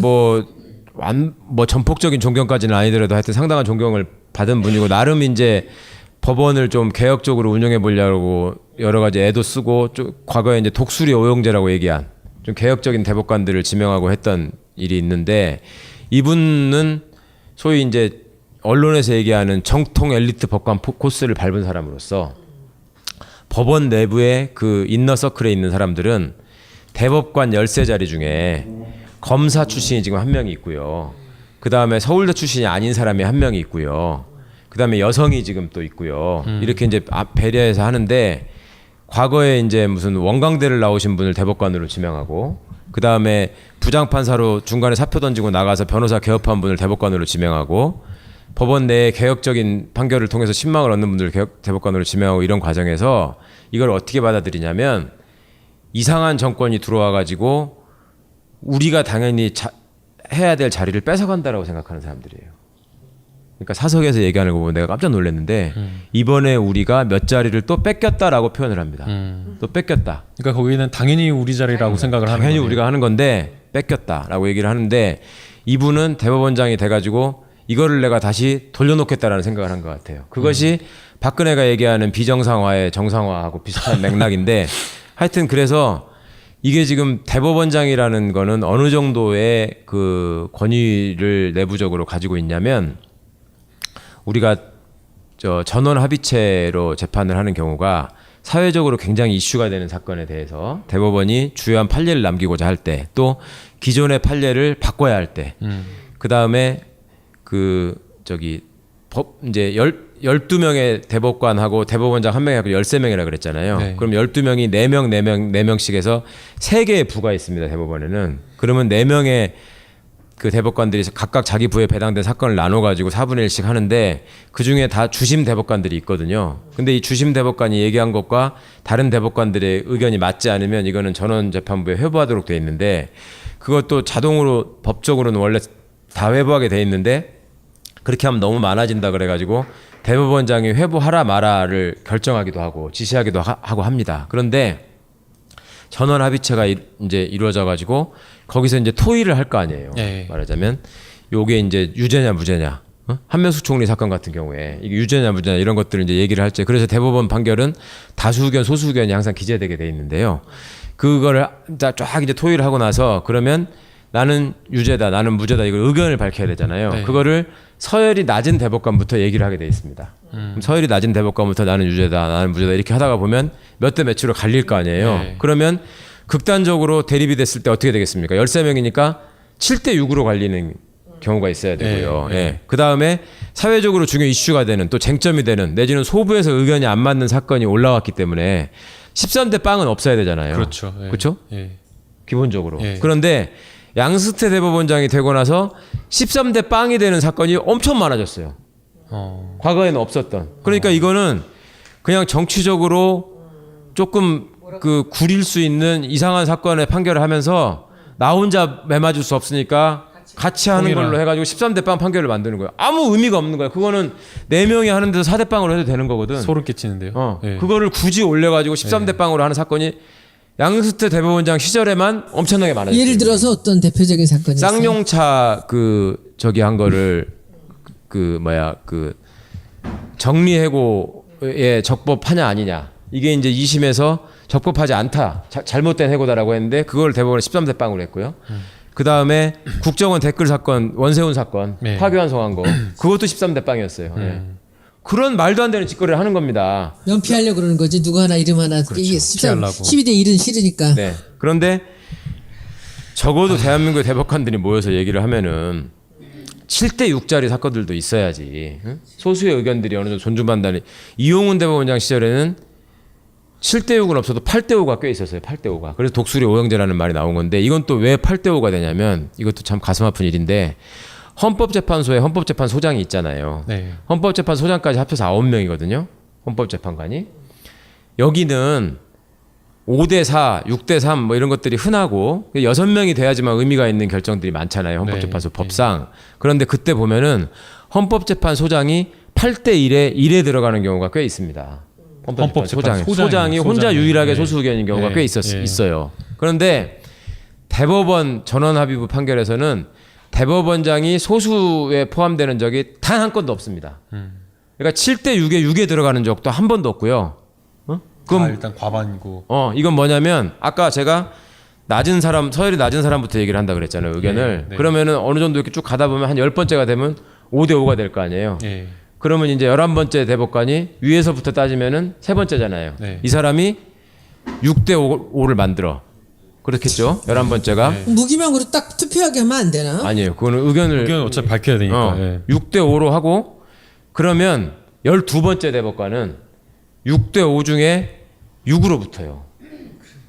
대법원장을 편하게 해주기 위해서. 아, 뭐 이게 우리나라가 무슨 공산주의 국가는 아니고 뭐 이러냐 진짜. 진짜 그래. 그래가지고 7대 5가 진짜. 되니까 대법원장은 당연히 대법원장은 항상 다수 의견으로 가는 거야. 편하게. 그래 8대 5. 편하게 그러니까 부담 그건 없이. 뭐냐면 예. 대법원장은 틀리지 않는다. 항상 대법원장이 말하는 게 다수 의견이다. 지금 우리 대법원이 그렇게 돼 있는 거예요. 예, 예. 요새 누구 하나씩 바꾸고 그러지 않았나? 바꿔봤자 응. 하나씩 임기가 끝나야 바뀌기 때문에 하여튼 이상한 관행이에요. 그럼 대법원에. 지금 우리 판결이 이렇게 대법원 가면 다 그 사람들이 하는 거예요? 그렇죠. 네. 그런데 이게 8대 5 판결은 그나마라도 논쟁이 있었고 저기가 있었다는 의미가 있어. 네. 그리고 이 5의 소수 의견이 다수 의견으로 바뀌는 경우가 꽤 생겼었어요. 그런데 이게 지금 13대 0으로 바뀐 거야. 13대 0으로 바뀌고 7대 6이라는 거는 뭐 상상도 할 수 없었고 또 하나 웃기는 게 뭐가 있냐면 고등법원 부장판사를 거치고 법원장을 하다가 대법관으로 되지 않습니까? 예. 판사들이. 그러면 자기가 고등법원에서 재판장을 할 적에 한 판결이 있었을 거 아니에요. 네. 그러면 대법관이라는 것도 실력으로만 뽑는 게 아니라 정치적인 고려나 여러 가지 고려를 해서 뽑히기 때문에 이상한 재판을 해놓고 대법관이 되는 사람이 있거든요. 그러면 이게 상고가 돼가지고 대법원으로 올 거 아니에요. 네. 그러면 당연히 이 사람한테는 배당이 안 되겠죠. 네. 자기 사건이니까. 다른 부로 가긴 하는데 여기서 검토를 해보니까 이 사람이 2심에서 재판한 게 잘못한 거야. 네? 그러면은 빨리 뒤집어야 될 거 아니에요. 빨리 바로 잡아야죠. 바로 대법원. 잡아야 그게 되잖아. 대법원 역할이니까. 이걸 선고를 안 해. 이 사람 임기 끝날 때까지.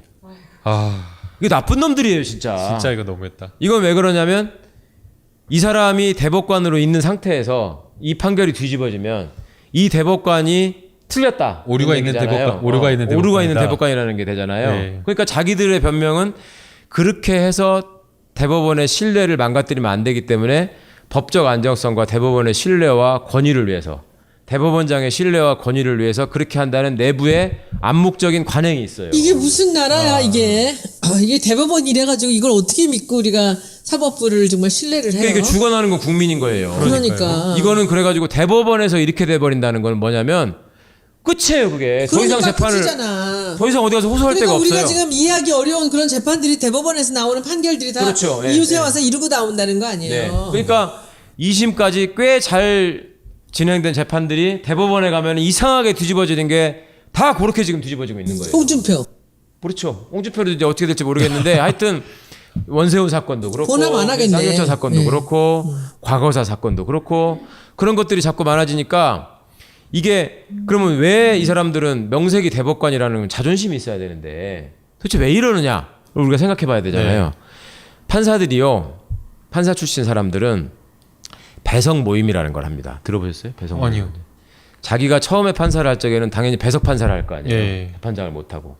그러면 자기가 배석 판사일 때 모셨던 부장이 이 사람이 해마다 자기 밑에 있던 배석들을 모아가지고 자기 생일 때나 아니면 특정한 날 이렇게 밥을 사놓고 회식을 하는 이 모임이 있어요. 법원 내에 관행적으로 배석 모임을 한다고. 그래서 법원에서 오래 있었던 사람들은 당연히 배석 모임을 소집하면 모이는 여러 사람들이 사람이 많겠죠. 많겠네요. 예. 그 자기가 변호사가 됐더라도 그건 계속 이어져요.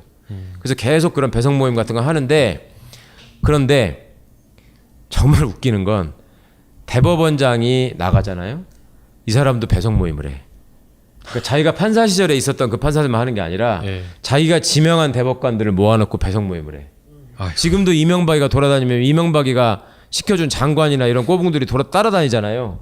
그런 것처럼 이 사람이 대법원장으로 나가서 대법관들을 모아서 그 배석문을 아니, 한다니까. 그때까지 힘이 있나? 아니 그런 인식이라면 대법관들은 사실은 독립하고 사실은 동등하게 평가를 해야지 그래야지 그 안에서 정말 치열하게 논리 싸움하고 예, 다툼하고 하는데 대법원장이 자기가 지명한 사람 밑에 사람으로 배석으로 본다라고 하는 거는 그럼 그 밑에 사람도 그런 자리에 나와가지고 함께 한다면 어떻게 그 안에서 정말 소신 있게 뭘 말을 하는지 그래서 제가 말씀대로 세계적으로 유일하게 우리나라만 대법원장이 대법관을 지명한다라고 하는 거고 다른 나라 그렇게 안 하는 이유가 그것 때문에 그러는 겁니다. 그렇죠. 그 말이 안 대등하게 되는 재판을 해라. 그걸 바꿔야 되지 않나? 율사 그리고 출신 국회의원들이 그런 거 좀 해야 바꿔야죠, 되지 당연히. 않나? 그리고 헌법재판소는 이미 그렇게 어떻게 보면 대등하게 하고 있어요. 대법원만 그렇게 하고 있고. 자, 말씀처럼 이 사람이 시켜줬어. 나를 네, 대법관으로. 네. 그러니까 여기에다가 이렇게 되고 그러니까 옆에 김치통 들고 다니고 비둘기 날리고 하는 겁니다. 그 천막에 가가지고 대법관이라는 자가. 그리고 그 밑에 이제 대법관이 되고 싶은 사람은 노래 만들어가지고 이렇게 용비어천가 부르는 거고. 신도 같네요, 신도들. 이런 짓거리를 한단 말이에요, 지금. 그러니까 이 문제를 어떻게 그 내부에 있는 판사들이 전부 다 바보고 전부 다 정신병자들이 아닌데 견디기가 힘들 거 아닙니까? 그런 짓을 하니까. 그러니까 법원 내부의 권위적인 문화가 어제 오늘 일이 아니고 예전에도 있었어요. 과거에 제 친구도 한번 사표를 내고 와서 얘는 도대체 변호사 하기에는 너무 숙기도 없고 내성적인 애라서 힘들 것 같은데 너는 그냥 법원에 적성에 맞을 것 같은데 그냥 있지 왜 나왔냐라고 내가 물어보니까 네. 얘가 강릉인지 속초에 가서 근무를 하는데 지원장이 대법관이 휴가 때 설악산을 등산하러 온다 그랬다고 거기 사무과장을 데리고 계속 준비를 하더래. 준비하는 것까지는 좋은데 도상 연습을 해요. 우리나라의 관료 조직의 병폐가 어떤 높은 사람이 어디를 간다고 그러잖아요. 그러면 5분 10분 단위로 그 시간 계획을 만듭니다. 그래가지고 거기를 미리 한번 가봐. 이 시간을 맞추기 위해서 2번 3번 답사를 하고 그래가지고 설악산에 어느 정도 위치에 올라가면 이제 대법관은 나이가 있으니까 이 정도 가면 지칠 거다 해가지고 쉴 만한 바위도 봐놓고 어디서 쉬어야 되고 이걸 미리 다 연습을 한 거야. 연습을 다 해놓고 준비를 했는데 대법관이 딱 왔는데 이 사람이 취미가 등산이라 양승태 씨는 맞는지 아닌지 제가 모르겠습니다. 취미가 등산이라서 평소에 등산을 많이 다녀가지고 이 사람들이 예측했던 시간보다 산을 빨리 올라간 거야 더. 그래갖고 이 시간 계획가 안 맞았어요. 네. 그래서 쫙 돌고 이제 공항까지 왔는데 한 45분이 안 맞은 거예요. 빈 거야 시간이. 그러니까 그 45분 동안을 우두커니 있었대. 그 법원에 있는 사람들이 굉장히 의식적으로 근엄한 표정을 지으려고 애를 쓰기 때문에 사람들이 경력이 오래되면 오래될수록 굉장히 썰렁해지거든요. 그리고 제대로 된 판사가 되려면은 주변 사람과의 관계를 최대한 차단하라고 배우기 때문에 어쨌거나 사람들을 흉엄을 없이 터놓고 만나는 사람들이 갈수록 줄어들어요. 그러니까 진짜 썰렁한 얘기들을 많이 합니다. 정말 웃기지도 않은 얘기를 막 앉아가지고 억지로 웃고 있고 막 이런 모습들이 있는데 그렇게 된 사람들이 45분을 서로 우두커니 얼굴을 마주보고 있었으니 그 서열 중시하는 사람들이 그게 얼마나 어색했겠어요. 그래가지고 이 사람이 돌아가가지고 아이고 이번 지원장이 그거를 좀 그래가지고 내가 45분 동안 멍하니 있었네 이런 얘기를 한 거야. 예.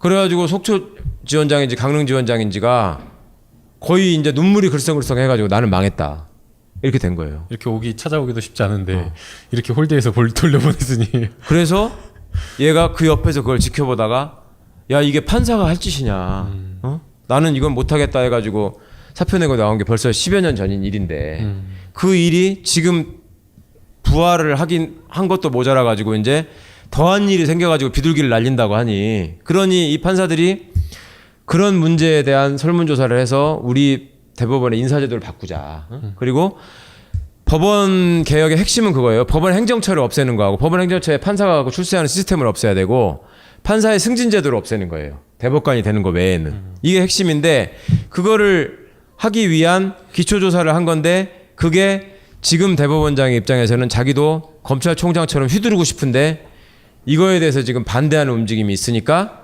적발해라, 무산시켜라, 와가라. 이름 적어라 이렇게 된 거죠. 그리고 절대 그거는 못 드러나게 하는 거고 그리고 외부에다 흘리기를 이거는 문학의 블랙리스트와는 완전히 다른 일이다.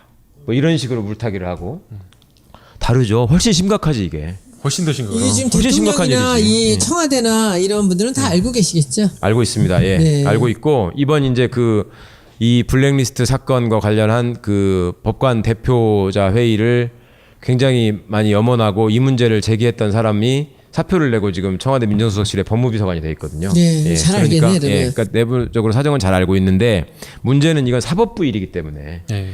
검찰은 행정부기 때문에 네. 대통령이 주도해서 장관을 시켜가지고 총장을 시켜가지고 할 수 있지만 이건 지금 사법부라는 한계가 있는 거예요. 그러니까 많은 분들이 그런 댓글을 많이 쓰시더라고요. 대통령 선거 왜 문재인 대통령 선거 공약에 사법부 개혁 문제가 없느냐.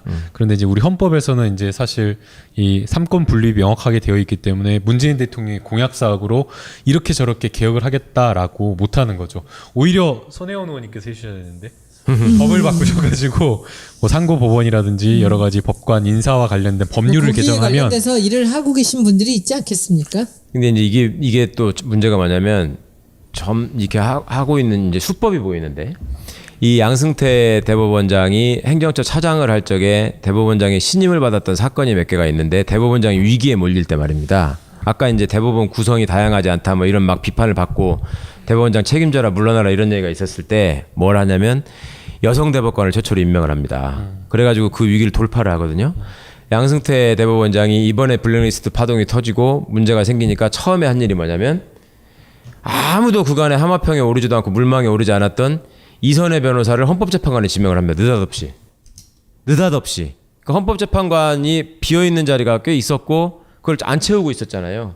뜬금없이 임명을 합니다. 이선혜 재판관을. 이제 뉴스를 찾아보십시오. 그것이 과거에 자기가 여성을 해가지고 했던 수법이 먹혔기 때문에 한 번 더 한 겁니다. 똑같은 그런 방법. 그러면서 이례적으로 그 이선혜 재판관의 라이프 스토리에 대한 보도자료를 대법원이 배포합니다. 이선혜라는 사람은 누구냐면 옛날에 사법시험 수석 합격을 했는데 어머니가 뭐 남대문 시장에서 장사를 했다 어쩌고 해가지고 무슨 성공 스토리 이런 식으로 해가지고 그 했던 예전에 신문 기사가 있는데 그렇게 해가지고 사람들한테 무슨 미담 내지는 성공시나 이런 식으로 해가지고 이제 관심을 돌리는 거죠.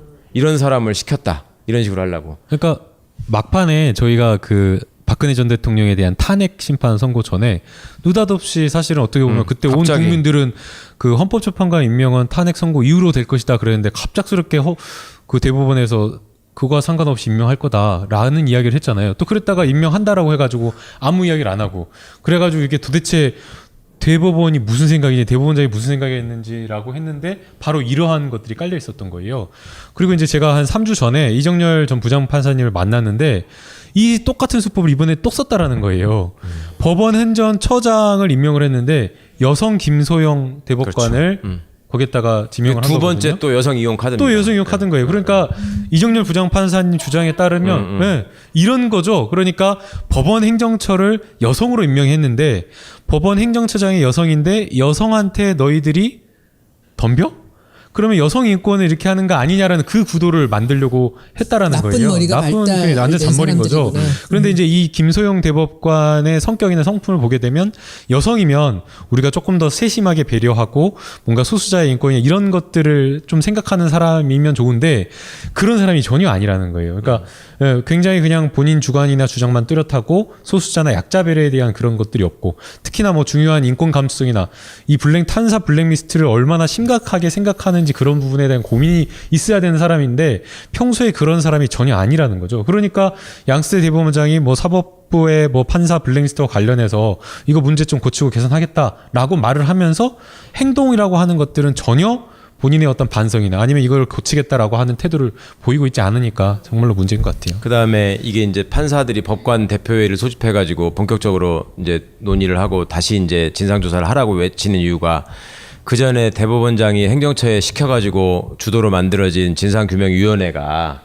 그 하드디스크도 확인하지 않고 대충 조사를 했다는 거였지 않습니까? 그것에 대한 문제로 얘기를 한 건데 사실은 그 진상조사 보고서만으로도 충분히 국민들이 걱정할 만한 내용들이 지적이 돼 있었습니다. 그러니까 뭐냐면 거기에 이거는 언론 플레이를 해가지고 이제 이 진상조사 보고서의 내용도 물타기 돼가지고 잘못 알려져 있는데 진상조사 보고서에는 법원 행정처 조직의 책임이다라고 얘기를 했어요. 조직의 책임. 그러니까 조직이 움직여가지고 그 블랙리스트를 만들었고 그 무마시키려고 하고 이상한 짓을 했다라는 거예요. 그러면 그 조직이 움직이려면은 조직의 책임자가 처벌을 받아야 될 거 아닙니까? 최소한 법원 행정처장 내지는 실제 그 배우라고 할 수밖에 없는 대법원장 이런 사람이 책임을 져야 되는데 그 중간에 있는 실장 하나만 지금 감봉 4개월 했다고 그랬잖아요. 근데 그것도 이거는 지금 나라가 뒤집힐 만한 사법 파동인데 그건 감봉 4개월이고 과거에 잘못된 판결, 대법원의 잘못된 행태를 지적한 판사에 대해서는 정직 2개월, 3개월을 때려버리고 네. 이렇게 형평에 안 맞는 징계를 하면서 판사들을 겁을 주고 있는 게 하나고요. 또 하나는 블랙리스트가 담겨있는 하드디스크는 확인하지 못했고 블랙리스트는 없는 걸로 판단된다라는 식의 보도가 나왔는데 실제로 그 진상조사 보고서에 보면 법원행정처가 조사를 해보니까 아까 말씀드린 국제인권법 학회에 그 핵심 멤버라는 사람들이 인사모라는 게 있습니다. 인사모가 뭐냐면 인권을 사랑하는 생각하는 사람들의 모임인가 이걸 줄여가지고 인사모라고 해서 그 30명 정도가 있는데요. 이 사람들의 성향을 파악한 문건은 또 확인을 했어요. 진상조사위원회가. 네. 근데 이건 또 아무도 몰라. 보도를 안 하고 그냥 하드디스크를 보지 않았고 블랙리스트는 확인되지 않았다. 이 얘기만 지금 반복해서 얘기를 하고 있거든요. 그러니까 이거는 진짜 심각한 문제입니다. 그리고 이게 이번에 제대로 바로잡히지 않으면 법원이라는 건 사법부라는 건 왜 삼권 분립의 한 축을 구성하는데 선거로 구성되지 않느냐 하는 걸 생각해 보셔야 됩니다.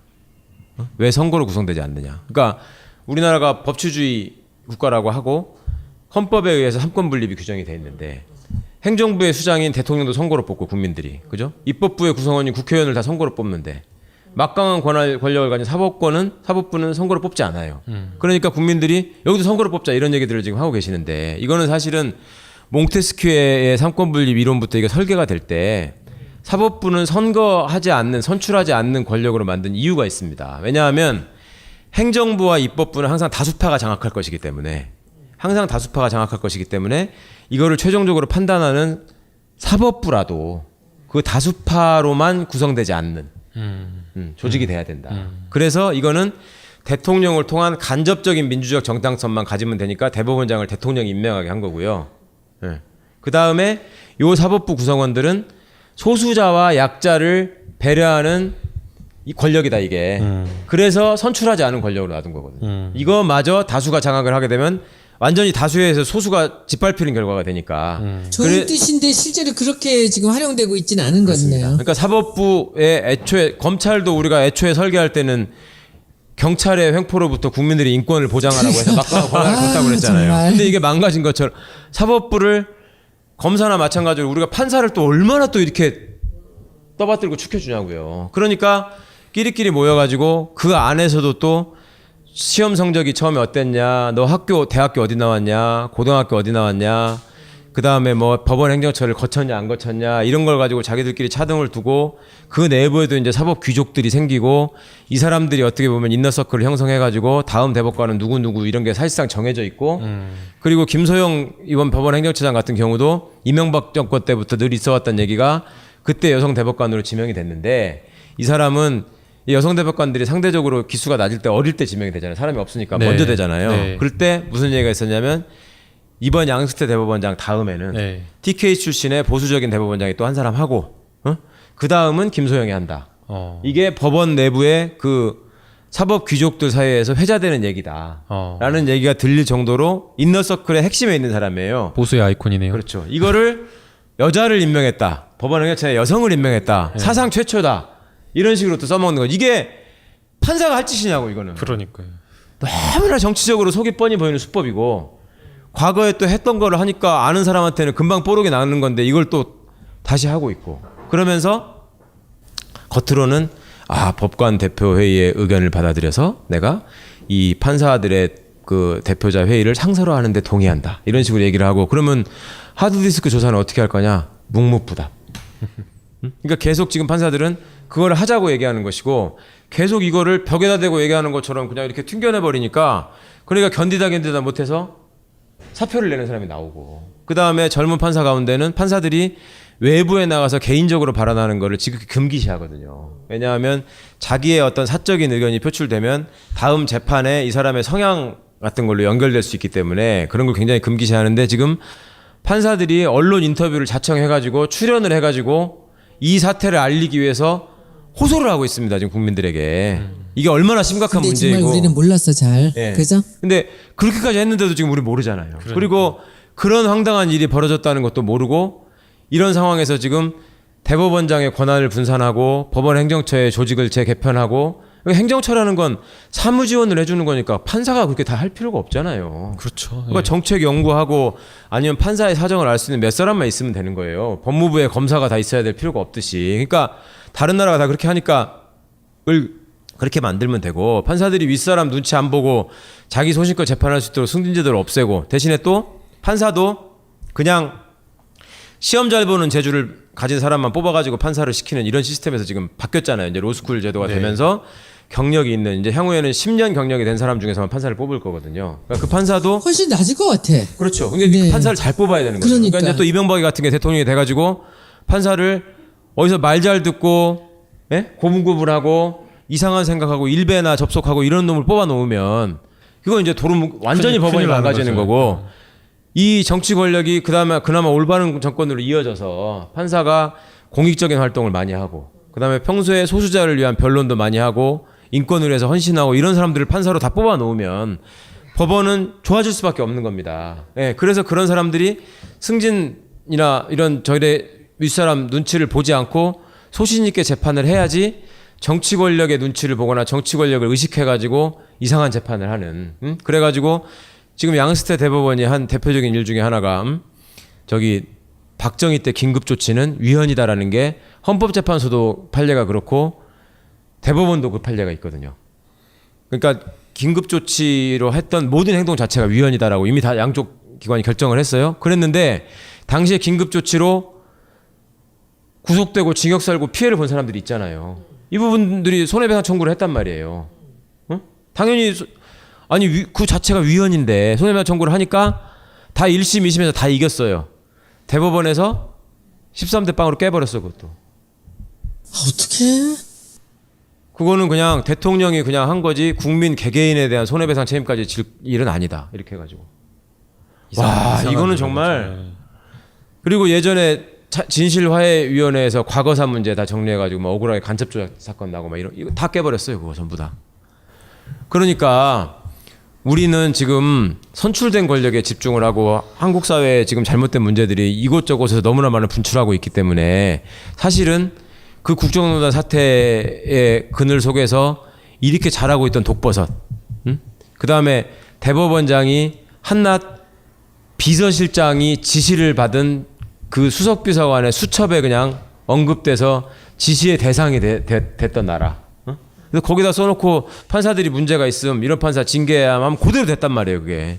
그런 거 하나만으로도 부끄러워서 사퇴해야 될 사람이에요. 근데 이렇게 멀쩡하게 자리를 지키고 앉아가지고 그동안에 또 한 일을 따져보면 아휴 세상에 거기서 비둘기 날아가는데 박수 치면서 그 노래 가사를 바꿔가지고 용비어천가를 부르고 있었을 그 판사들을 한번 떠올려 보십시오. 우리가 그런 사람들한테 재판을 받았단 말입니다 지금. 군대보다 이거 군 사법개혁보다 더 무섭네. 근데 이게 이제 대법원장이 바뀌면은 네. 뭔가 희망이 있는 겁니까?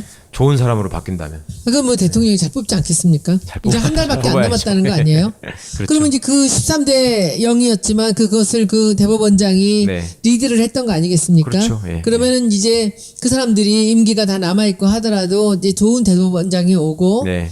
그 사람들이 또 잘 리드를 한다면 또 다시 우리가 제대로 원위치로 살아갈 수 있는 거 그래서 아니겠습니까? 저는 하늘이 우리 나라를 외면하지 않았다라고 정말 국군이 살아날 수 있다라고 느낀 게 뭐냐면요. 임기야? 박근혜가 탄핵이 안 됐으면 박근혜가 임명하는 또 거예요. 임명했지. 그렇지. 그렇죠? 다음 대법원장 다 또 임명해 놓고 나가는 거예요. 나가버리죠. 그러면 또 6년이야. 아무리 행정부가 개혁적인 정책을 하고 뭘 해도 그러니까. 건건이 소송을 제기해가지고 그렇지. 법원에서 다 망가뜨려 버리면 그렇지. 또 이 꼴 나는 그 겁니다. 시간 다 버리고. 그리고 실제로 예전에 루즈벨트 대통령이 뉴딜 정책을 할 적에 그때 연방대법원이 보수파에 장악이 돼가지고 그거를 번번이 다 위헌이라고 좌초를 시킨 역사가 있거든요. 그리고 우리나라의 사법 귀족들은 법조 귀족들은 기본적으로 기득권의 편이기 때문에 얼마든지 그럴 가능성이 농후하거든요. 그러니까 이런 문제들이 다음 대법원장을 통해서 정리되는 것도 필요하고 그 다음에 대법관들을 또 한 번에 바꿀 수가 없단 말입니다. 이게 임기가 있기 때문에 차례차례 이제 좋은 대법관들이 잘 바뀌어야 되고 그 다음에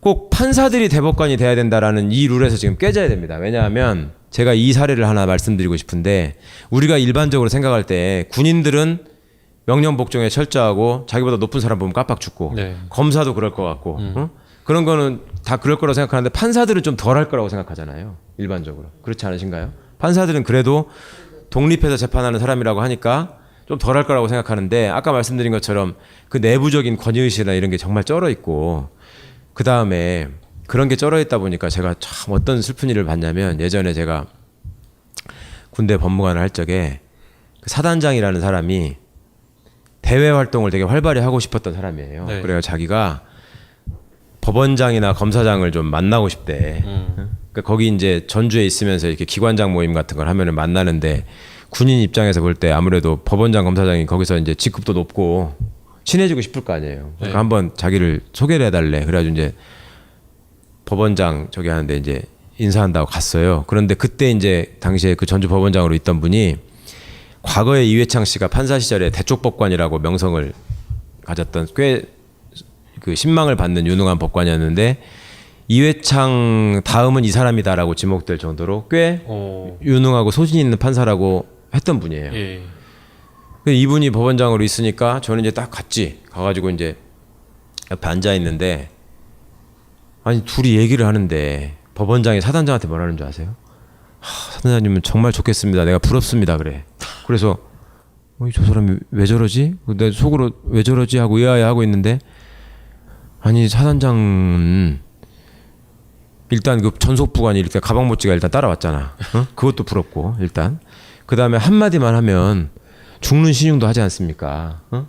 그런데 법원장은 판사들은 다 독립돼 있다고 그래가지고 내가 얘기해도 별로 들은 척도 안 하는 사람도 많고 그 다음에 그거를 강제로 하라 말라고 할 방법도 없다. 어? 그러니 당신은 얼마나 좋냐 이 얘기를 하는 거예요.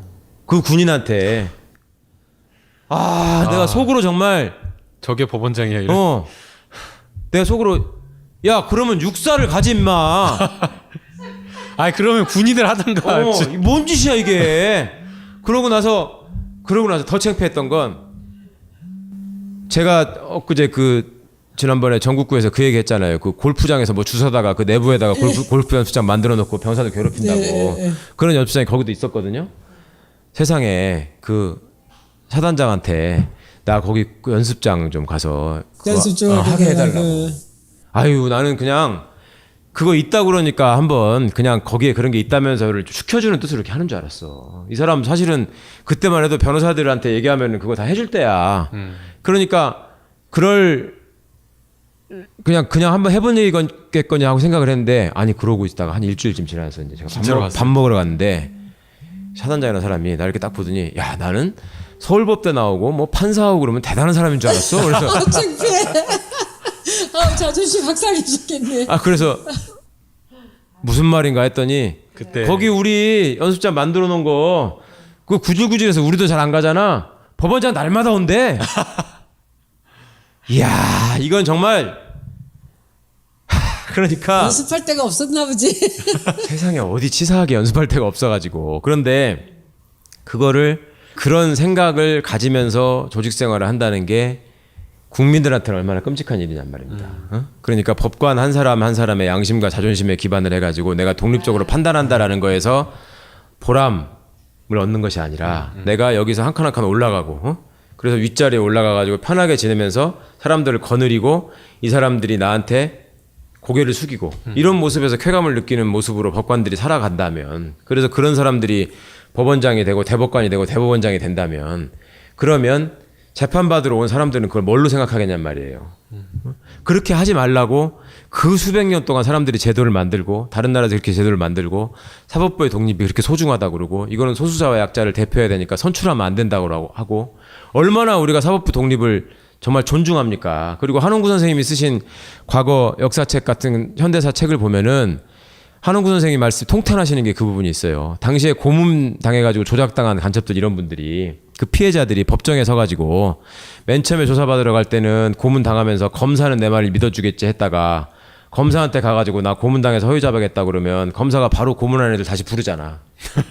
그래가지고 다시 저기 하고 그러면 법원에 가서 판사한테 얘기하면은 내 사정을 알아주겠지 해가지고 그때 그 고문당했던 그분들이 판사한테 눈물로 호소를 한 거예요. 제가 여기 지금 고문당한 상처가 있으니 이 이 종아리에 있으니 바지 한 번만 내가 이게 걷어서 이게 올려서 보여주면 증거가 되니까 믿을 요거 한 것이다. 번만 걷어서 예. 걷게 해달라. 절대 안 된다. 그거 조용히 하고 앉아 있어라. 그렇게 하고 징역 10년, 20년 무기징역 사형 선고를 한 사람들이 이 사람들이 그렇게 하는 와중에 한홍 교수님이 그러는 거야. 그 엄혹하던 시절에도 그 군사독재 정권 시절에도 그 중앙정보부가 국회의원을 때려다가 잡아다가 고문하던 시절에도 판사들을 데려다가 때린 적은 없다는 거야.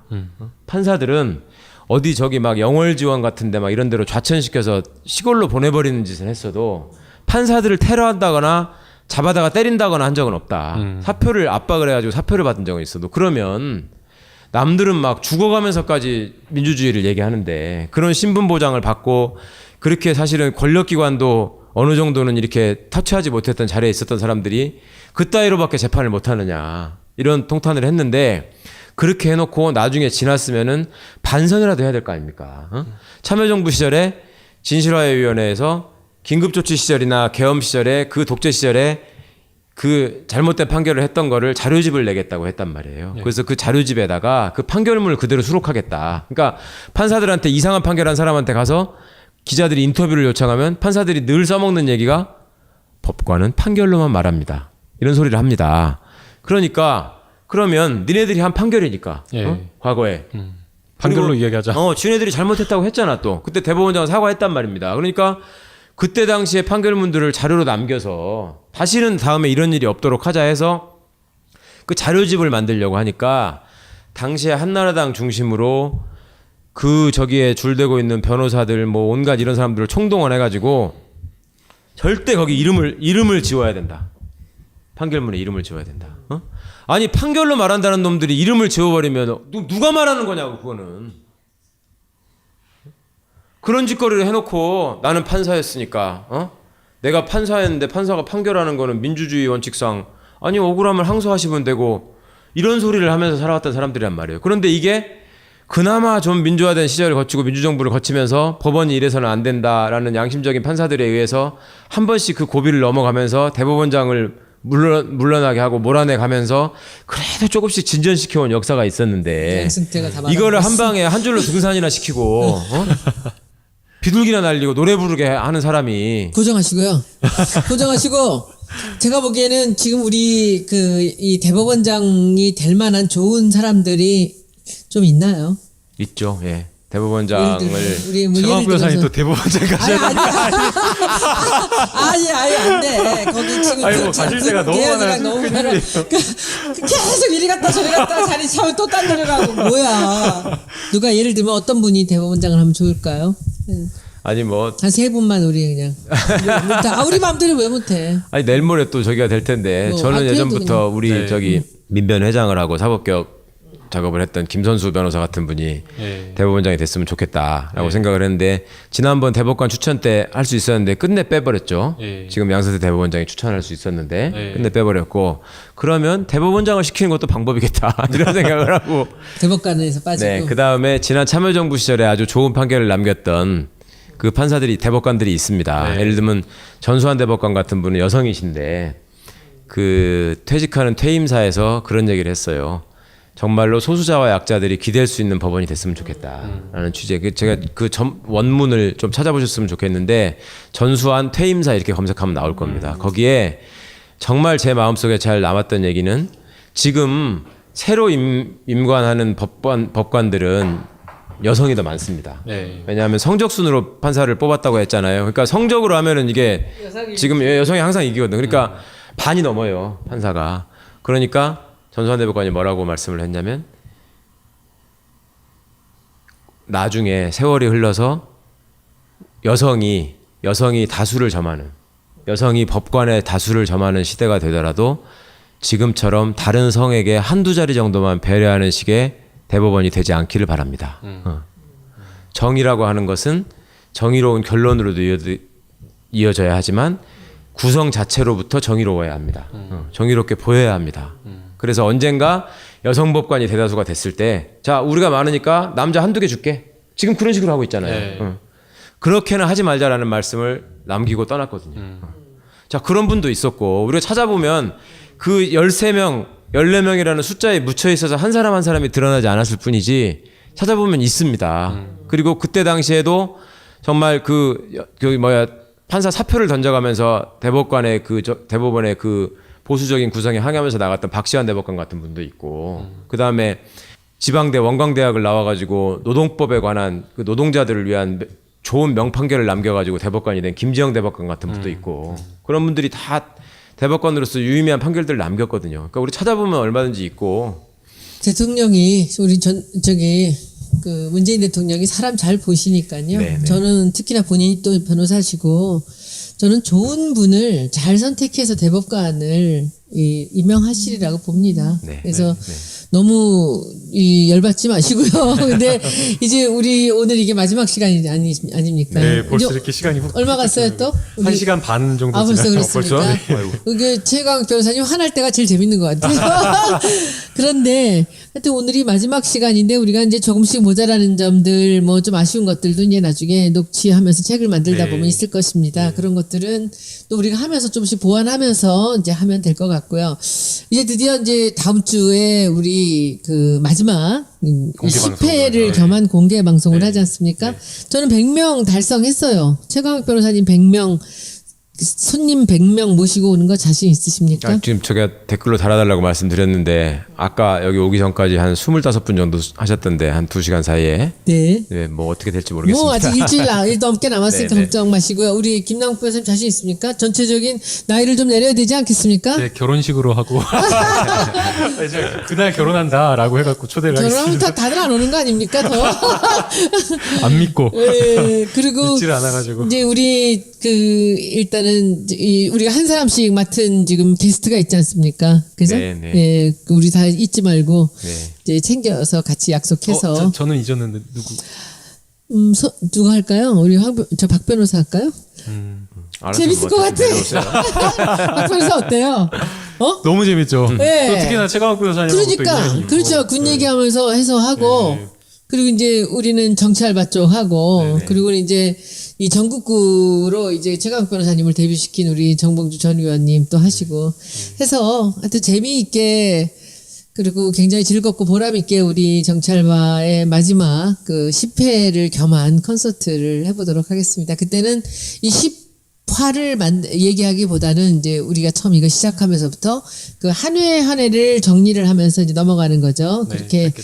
하는 걸로 이제 해서 한 2시간 정도 이제 하려고 네. 합니다. 그래서 봐서 괜찮으면 중간에 한번 우리 공연을 하나 한 20분짜리 해볼까? 일이 점점 커지네요. 우리가 공간이 참 좋습니다. 그래서 우리 같이 정말 오붓하게 그 저녁 시간을 보람있게 보낼 수 있을 것 같고요. 그날도 물론 페이스북 라이브 합니다. 그래서 전국에서 못 오시는 분들 그리고 외국에 계시는 분들까지 전부 다 기대해 주시고요. 열심히 우리 그날 준비해서 재밌게 마무리하겠습니다. 여러분들 의원님 검찰을 저도 봤음까지, 마치면서 한마디만 드리겠습니다. 마지막으로 시작할 때 사실은 이제 그 전부터 손혜원 의원님께서 제안을 하시고 언젠가 한번 그런 기회를 만들어 보자 하셨는데 제가 그거를 그냥 바쁘신데 언제 할 수 있을까라고 생각하고 있었거든요. 그런데 나중에 우리 주진영 선생님께서 하시는 경제 알바를 제가 열심히 보고 들으면서 야 저런 내용들을 왜 여태 우리는 이렇게 모르고 있었던가, 저런 내용들이 저렇게 깊이 있고 쉽게 설명될 수 있었는데 왜 몰랐을까, 이런 생각들을 했는데 저한테 이걸 하자고 그러셔서 정말 제가 너무나 부담스러웠습니다. 그리고 어떻게 하는 게 좀 더 유익하고 재미있는 시간이 될까 제 나름대로는 좀 걱정을 했는데 어떤 시간이셨는지 모르겠습니다. 이제 개인적으로는 저한테 여러 가지 그 변화가 있다면 이 전국구는 목소리만 나오는데 이게 이제 얼굴이 나오니까 길 가다 알아보시는 분들이 조금씩 더 생긴 것 같고요. 진짜요? 네.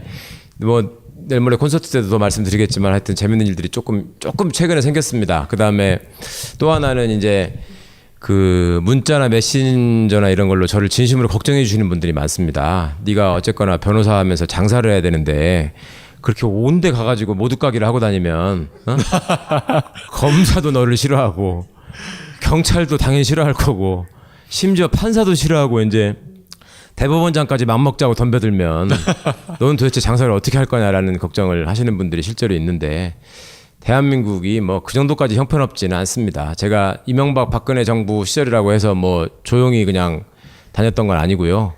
그때도 여기저기서 시끄럽게 떠들고 있었는데 아직까지 그래도 저희 애들 4명이나 먹여 살려서 학교도 보내고 있고 그러니까 내가 넷이에요. 그러니까 하여튼 그 관심과 걱정에 감사드리고요. 하여튼 말씀 드리는 와중에 조금 그 상처를 받으시는 분도 있을 수 있겠고 일부 또 부정확한 표현이나 부정확한 내용도 있을지 모르겠습니다. 뭐 널리 양해해 주시고 그 앞으로 하여튼 이런 자리가 또 있을지 모르겠지만 제가 다음에 이런 일이 있을 때는 절대 흥분하거나 화내지 않고 바르고 고운 말만 쓰면서 잘하겠습니다. 마지막 김영욱 교사님도. 저도 10화 이제 9화까지 오면서 너무나 소중했던 시간인 것 같아요. 처음에 사실 이제 손혜원 의원님께서 전화를 하셨다고 해가지고 사실은 저도 뭐 제 개인적으로도 손혜원 의원님 거의 뭐 여신처럼 너무나 연예인과 같은 그런 신적인 존재인데 처음에 전화가 와가지고 너무나 내가 당황을 했었는데 정말 소중한 기회 주셔서 제가 법조인이고 변호사이지만 최광욱 변호사님과 이렇게 함께 방송을 하면서 진짜 마치 교수님, 대학교 교수님, 고등학교 선생님한테 배우듯이 정말 많은 이야기를 배울 수 있었던 시간인 것 같고요. 지금 저희가 대담집을 준비를 해서 녹취록을 좀 풀 텐데 그때 대담집에서는 조금 더 자세한 이야기 그리고 조금 더 쉬운 이야기로 좀 더 독자들과 함께 찾아뵙도록 하겠습니다. 너무 감사하고요. 10화 방송 때 그때 공개 방송 때 또 함께 뵙겠습니다. 너무 감사합니다. 네, 여러분들 너무 감사드리고 이제 오늘까지가 우리가 녹취를 해서 책에 들어가는 내용이고요. 그리고 이제 다음 주에 있는 우리 그 콘서트로 마무리하는 10회는 노는 겁니다. 그러니까 즐겁게 우리 그동안 있었던 에피소드들 얘기하면서 이제 그동안 또 우리 도와주신 분들 이렇게 함께 오시면서 즐거운 시간을 보낼 겁니다. 많은 분들 와주시고요. 자리 없으면 좀 와서 서 계시면 되고요. 그렇죠. 많은 분들 오셔서 우리 이제 검찰 알바 마무리하는 마지막 콘서트를 즐겨주시기 바랍니다. 여러분들 감사합니다. 감사합니다. 감사합니다.